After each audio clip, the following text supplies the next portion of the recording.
नूर की बारात किसे पेश कर। चलिए आज पड़ताल करते हैं रंग और नूर की बारात की और समझते हैं एक कलाकार की आवाज का जादू। यही सवाल इंडियन सिनेमा की एक सबसे यादगार गजल के दिल में बसा है और वो कलाकार थे मोहम्मद रफी साहब, जिन्हें जज्बातों का जादूगर कहा जाता था। यही बात उन्हें सबसे अलग करती थी, किसी भी इमोशन को आवाज में ढालने का हुनर। और इस बात का सबसे बड़ा सबूत है 1964 की फिल्म गजल का वो गाना रंग और नूर की बारात। ये गाना दरअसल 3 दिग्गजों का संगम है, रफी साहब, मदन मोहन और साहिर लुधियानवी। तो ये एक गजल है जिसमें हीरो अपनी महबूबा की शादी किसी और से होते हुए देख रहा है। और गजलों के बादशाह मदन मोहन तो कहते थे कि सिर्फ रफी साहब ही उनकी गजलों से इंसाफ कर सकते थे। गाने के म्यूजिक में ही उदासी है, सारंगी और वायलिन जैसे साज, मानो कोई रो रहा हो। रफी साहब ने गाने को एक इमोशनल सफर बना दिया, जहां आवाज धीरे धीरे दर्द में डूबती जाती है।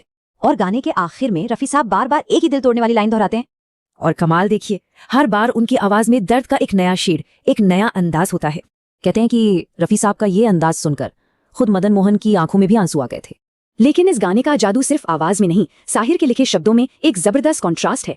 सोचिए, शब्द है जश्न के जैसे रंग, नूर, बारात, लेकिन उनके पीछे छिपा है गहरा दर्द और अकेलापन। ये लाइनें तो जैसे गाने का दिल है, मोहब्बत और उसूलों के बीच की कशमकश को दिखाती हैं। और ये गाना इतना पॉपुलर हुआ कि उस जमाने के बिना का गीतमाला चार्ट्स पर भी नंबर 1 बन गया।